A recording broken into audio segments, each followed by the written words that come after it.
This is the third Twitter Files by Matt Taibbi. Number 3. The Removal of Donald Trump. Part 1.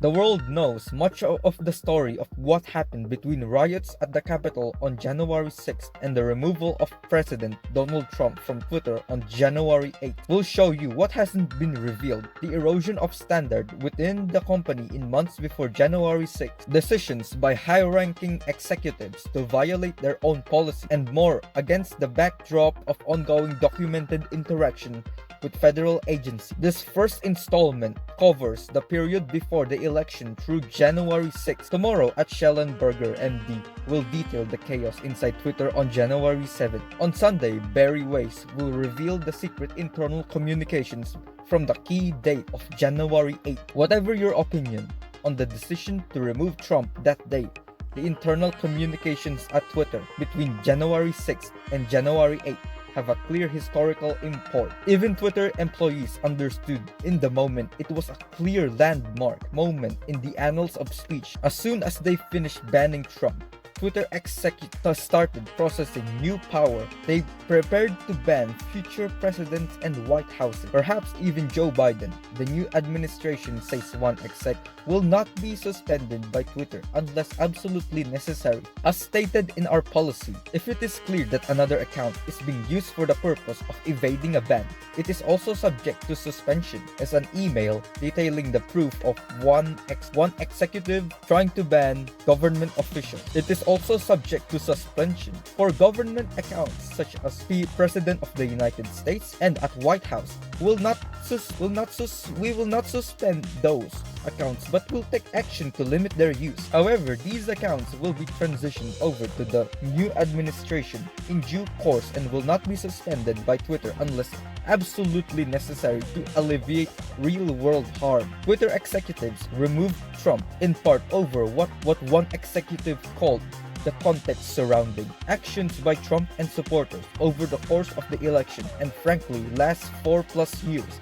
In the end, they look at a broader picture, but that approach can cut both ways. Hi Vijaya, I'm working with Redacted on my team to put together a doc to share with you with a POV from research, ours, academic, with whom we have been working with, etc. on Donald J. Trump's language as coded incitement to further violence, replied Redact. In the meantime, here is our quick take. The decision on whether to pull that particular tweet or use that as a remaining straw for Trump depends on many factors, including 1. The overall context and narratives in which that tweet leads. We currently analyze tweets and consider them at a tweet-by-tweet basis, which does not appropriately take into account the context surrounding. You can use the yelling fire into a crowded theater example. Context matters, and the narrative that Trump and his friends have pursued over the course of this election and frankly last 4+ years must be taken into account when interpreting and analyzing that tweet. The larger question is around our moral imperative and decision as a company, which user sentiment should not drive based on number 1, Redacted, and I believe that his tweets does violate our rules when taking that historical context plus current climate into account. The bulk of the internal debate leading to Trump's ban took place in those 3 January days. However, the intellectual framework was laid in the months preceding the Capitol riot. Before January 6, Twitter was a unique mix of automated rule-based enforcement and more subjective moderation by senior executives. As reported, the firm had a vast array of tools for manipulating visibility, most all of which were thrown at Trump and others pre-January 6. As the election approached, senior executives, perhaps under pressure from federal agencies with whom they met more as time progressed, increasingly struggled with rules and began to speak of violence as pretext to do what they likely had done anyway. After January 6, internal Slack showed Twitter executives getting a kick out of intensified relationships with federal agencies. Here's Trust and Safety Head Yoel Roth lamenting a lack of generic enough calendar description to concealing his very interesting meeting partners by Yoel Roth. It happens. I'm a big believer in calendar transparency, but I reached a certain point where my meetings became very interesting.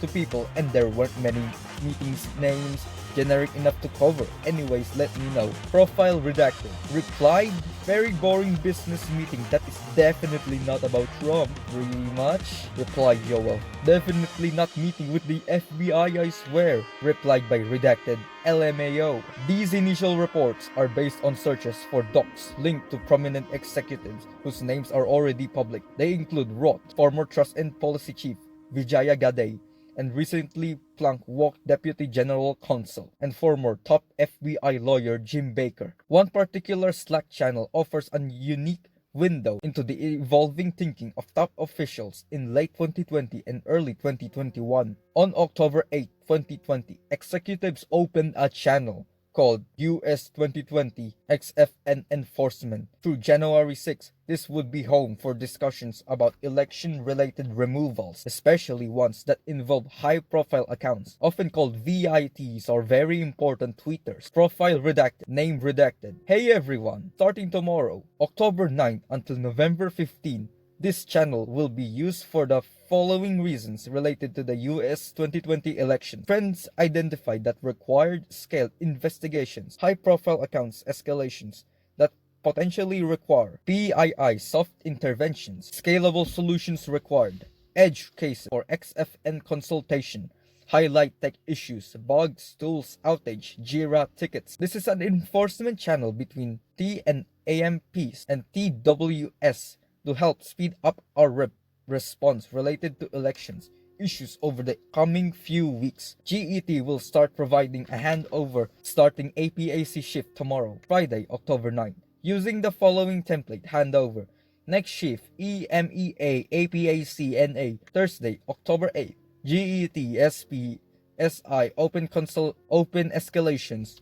None notes from the shift. Ask, can you please make sure everyone on your team is within the channel? The teams that we include are as follows: site integrity, safety policy, product trust, safety operations, media operations, global escalation team. If you have any questions or concerns, let me know. There was at least some tensions between safety operations, a larger department whose staffers used a more rule-based process for addressing issues like porn scams and threats, and a smaller, more powerful cadre of senior policy execs like Roth and Gadde. The latter group were a high-speed Supreme Court of moderation, issuing content rulings on the fly, often in minutes, and based on guesses, gut calls, even Google searches, even in cases involving the president. Email proof. Profile redacted, name redacted. Hi everyone, received this Donald Trump's tweet. Breaking news, 50,000 Ohio voters getting wrong absentee ballots. Out of control, a rigged election. Profile redacted. Friday, October 9, 2020, by redacted. A rigged election would be enough to be in violation, right? Replied, if the claim of fact were inaccurate. Yes, but it looks like that's true. 50,000 Ohio voters to receive new absentee ballots after error found. During this time, executives were also clearly liaising with federal enforcement and intelligence agencies about moderation of election-related content. While we're still at the start of reviewing the hashtag Twitter files, we're finding out more about these interactions every day. Policy Director Nick Pickles is asked if they should say Twitter detects misinformation through ML, human reviews, and partnership with outside experts. The employee asks, I know that's been a slippery process. Not sure if you want our public explanation to hang on that. Pickles quickly asks if they could just say partnership. After a pause, he says, that is, not sure we've described the FBI and Department of Security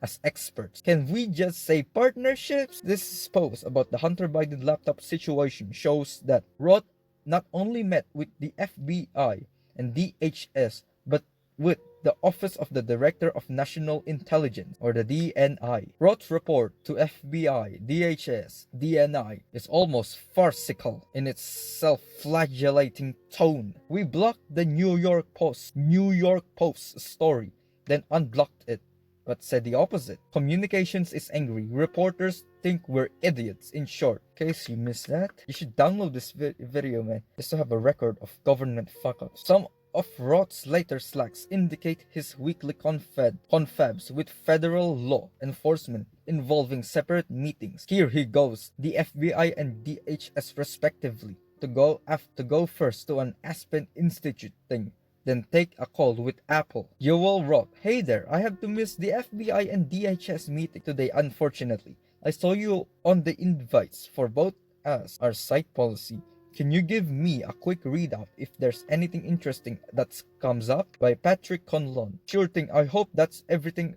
Everything's okay. Yeah, just have conflicts at both times. An Aspen Institute thing this morning on vaccines that I had to present at, and then call with Apple to avoid us getting kicked out of the App Store during the DHS one. Those both seem very important. By Yoel Roth. Another email. Here, the FBI sends reports about a pair of tweets, the second of which involves a former Tippecanoe County, Indiana councilor and Republican name claiming between 2 and 25% of ballots by mail are being rejected for errors. Here, we just got a report from the FBI concerning 2 tweets relating to the shredding of mails in ballots. This is proven to be false. And number 2, I believe, was the no violation on numerous occasions. The FBI's second report concerned this tweet by John Basham. Editorial. At the Democrats are in complete panic as their massive push for vote by mail is backfiring on them. Interesting tweet. The FBI flagged tweet then got circulated in the enforcement Slack. Twitter cited PolitiFact to say the first story was proven to be false, then noted the second was already deemed no violation on numerous occasions. Redacted.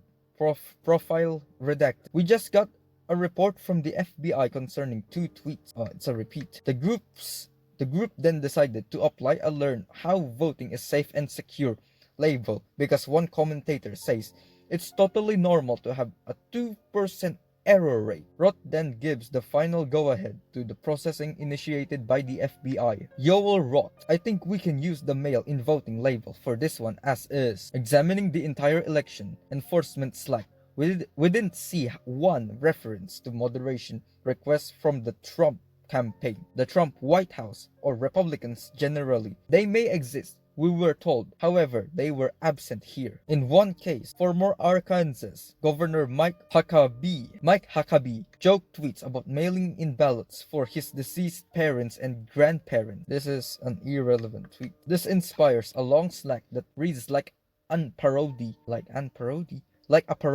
I agree it's a joke, concedes a Twitter employee, but he's also literally admitting in a tweet a crime. The group declares Huck's an edge case and told, one note, we don't make exceptions for jokes or satire. They ultimately decided to leave him. We poked enough bears. Could still mislead people. The humor-averse group declares before moving on from Huckabee. Roth suggests moderation, even in this absurd case, could depend on whether or not the joke result in confusion. This seemingly silly case actually foreshadows serious later issues. By Yoel Roth. Yeah, I could see us taking action under misleading claims that cause confusion about the established laws, regulations, procedures, and methods of civic process, but it's not one that we could really label in a useful way. So it's a removal of a stupid and ill-advised joke or nothing. I may be inclined not to remove without a report from voting authorities, given it's been a while since he tweeted, and virtually all of the replies I'm seeing are critical or counter speech. What do you think? Executives often expand criteria to subjective issues like intent, a video or reception. Did a joke cause confusion? This reflection will become key in January 6th. In another example, Twitter employees prepare to slap a mail-in voting is safe warning label on Trump tweet about postal screw-up in Ohio before realizing the events took place, which meant the tweet was factually accurate. Very well done on speed. Trump was being visibly filtered as late as a week before election. Here, senior executives didn't appear to have a particular violation but still worked fast to make sure a fairly anodyne Trump tweet couldn't be replied to, shared, or liked. The group is pleased the Trump tweet is dealt with quickly. Thread 37, a seemingly innocuous follow-up involved a Twitter. Thread 37, a seemingly innocuous follow-up involved a tweet from actor whose ubiquitous presence in argument over Twitter data sets is already a hashtag Twitter files in joke. After Woods angrily quote tweeted about Trump's warning label, Twitter staff, in a preview of what ended up happening after January 6, despaired of a reason for action, but resolved to hit him hard on future violations. Profile redacted, name redacted. Considering the PV2 bug outs this weekend, James Woods being so over the strike limit that our tools won't work on him, I'd suggest we action him for something worth the fiasco rather than this screenshot. Since we don't have a firm policy basis for action on his account, replied by Redact, Yep, are you fine letting this one lie can hit him hard on the future violation with firmer basis. Here a label is applied to Georgia Republican Congresswoman Jody Hice for saying say no to big tech censorship, and mailed ballots are more prone to fraud than in-person balloting. This is teams went easy on Hice, only applying soft intervention, with Roth worrying about a Wawa censorship. Meanwhile, there are multiple instances of involving pro-Biden tweets warning Trump may try to steal the election that got surfaced only to be approved by senior executives. This one, they decided just express concern that mailed ballots might not make it on time. That's understandable. Even the hashtag steal our votes referencing a theory that a combo of Amy Coney, Barrett, and Trump will steal the election is approved by Twitter brass because it is understandable and a reference to a US Supreme Court decision. This exchange, again unintentionally humorous. Former Attorney General Eric Holder claimed the US Postal Service was deliberately crippled, ostensibly by the Trump administration. He was initially hit with a generic warning label, but it was quickly taken off by Roth. Later, in November 2020, Roth asked if staff had a debunk moment. SCYTL, Smartmantic Vote Counting Stories, Department of Homeland Security contacts told him were a combination of about 47 conspiracy theories. On December 10th, as Trump was in the middle of firing off 25 tweets saying things like a coup is taking place in front of our eyes, Twitter executives announced a new L3 amplification tool. This step meant a warning label now could also come with amplification. By Patrick Conlon. Hello everyone. I wanted to give you an update on some of our enforcing options for tweets containing the civic misinformation that we've seen. It's been decided that tweets that we've manually reviewed and determined need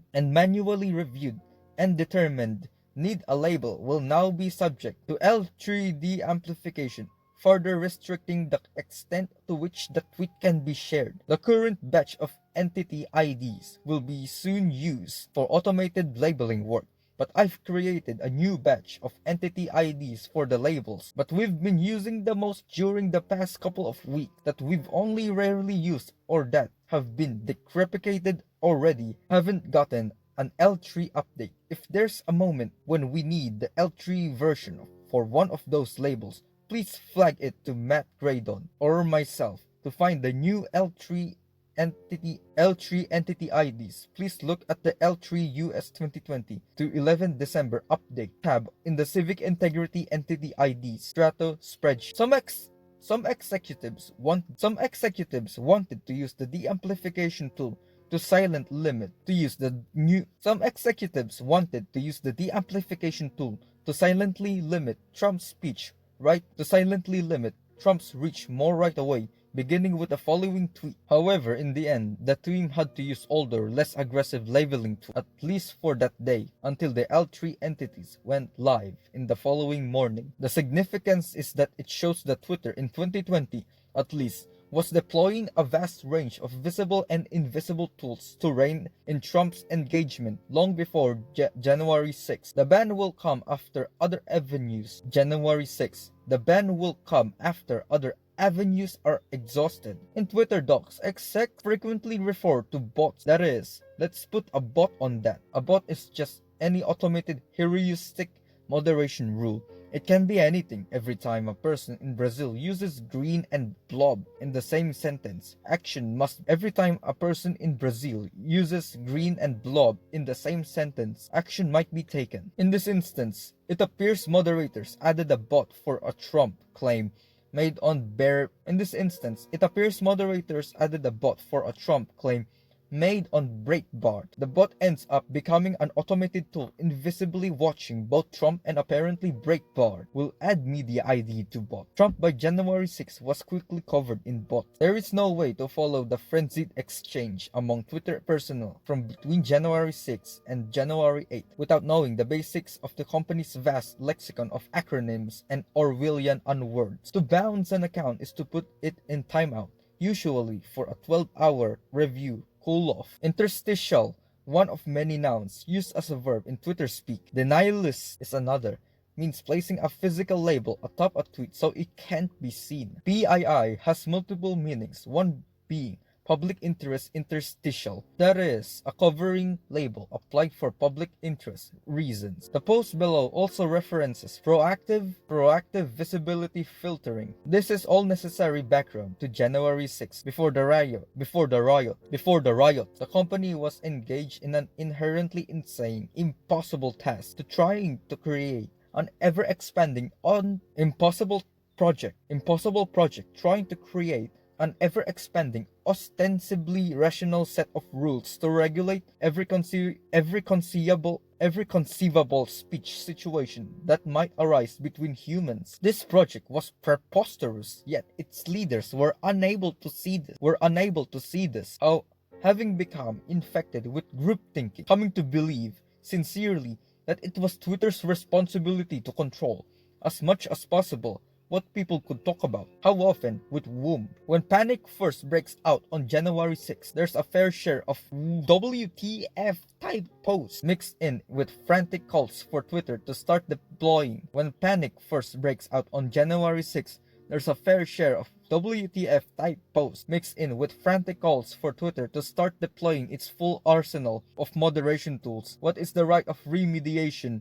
Do we interstitial the video? Asked one employee in despair. By Patrick Conlon. Graphic violence. In case this media hasn't been flagged to safety, video of a person being shot on Capitol Hill. Warning, graphic violence. He is talking about the post, a Twitter post. Warning, graphic violence. In case this media hasn't been flagged to safety yet, video of a person being shot on Capitol Hill. Replied by Redact. What is the right remediation here? Do we interstitial the video? This freedom or death tweet from #StopTheSteal Gadfly Mike Coldry elicits heated reactions. Today is one of the most important days in our nation's history. We cannot allow a global hegemony to take over this country through fraudulent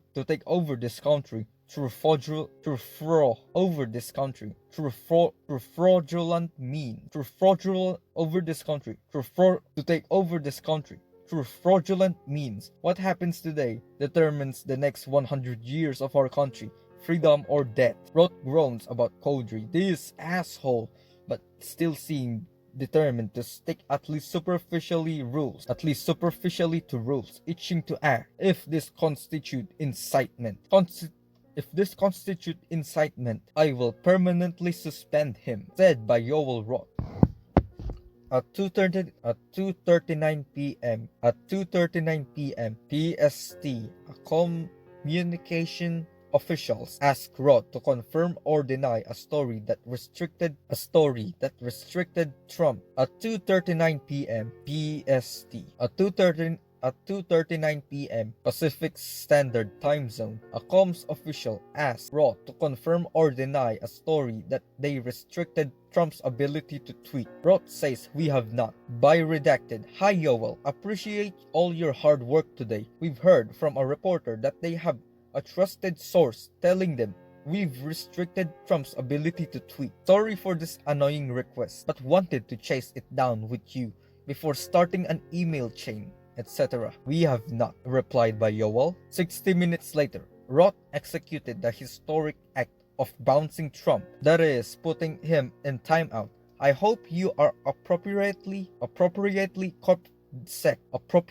I hope you are appropriately corped sec, says a colleague. This theme of policy perhaps being stressed by queries for communications executives who themselves have to answer the public's question occasionally appears. 2 days later, you see chatter about pulling comms out of the loop. We are already getting out questioned by redacted. We are already getting questions about conspiracy theories and our enforcement policy and our enforcement process all the time. Not a wait and see thing. Replied by Lauren Colbert's son.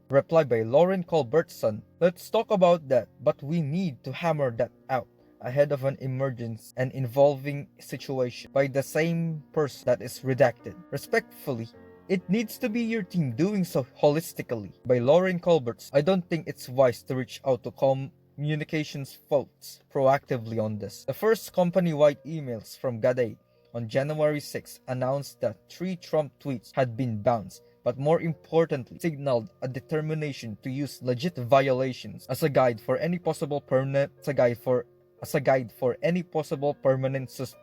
Here's the email from Vijaya. Hi team, an update on actions were taken as a result of what's happening in DC today. We have removed for making an unfounded claims of voter fraud and election theft, which must be viewed in the context of violence in Washington DC today and reasonably can be expected to continue to incite and inspire violent acts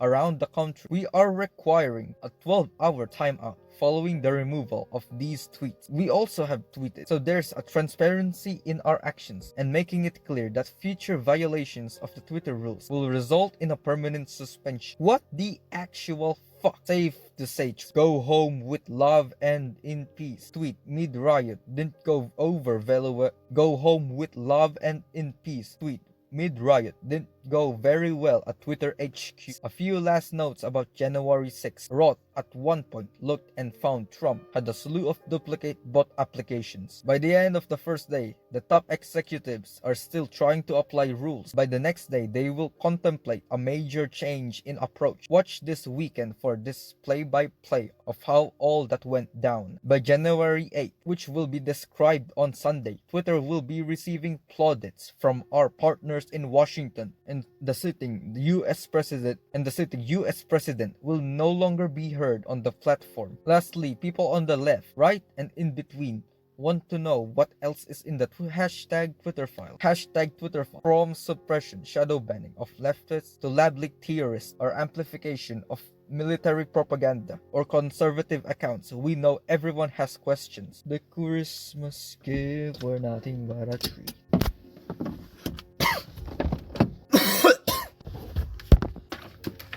The Christmas gift, the place behind the Christmas.